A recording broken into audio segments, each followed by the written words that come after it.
By ৩-০ ভিয়েতনামের কাছে এমন হার, এটা কি আমরা আশা করেছিলাম? এখন বড় প্রশ্ন, সিঙ্গাপুরের বিপক্ষে কি ঘুরে দাঁড়াতে পারবে বাংলাদেশ? ম্যাচ শেষ হওয়ার পর সোশ্যাল মিডিয়া খুললেই একটাই কথা, এটা কি আমাদের বাংলাদেশ দল?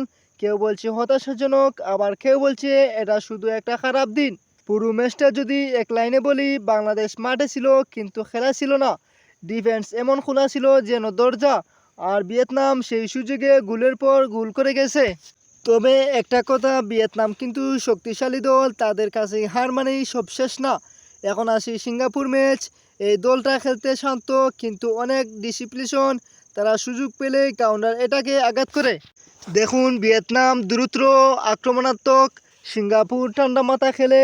বাংলাদেশ কখন কি করবে বোঝা যায় না, মানে ম্যাচে যে কোনো কিছু হতে পারে।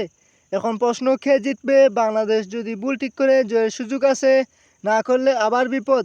বাংলাদেশ জিততে হলে ডিফেন্সে কোনো ভুল করা যাবে না, মিডফিল্ডে বল কন্ট্রোল করতে হবে, আর স্ট্রাইকাররা গোলের সুযোগ পেলে সেই সুযোগটা কাজে লাগাতে হবে, কিন্তু মিস করা যাবে না।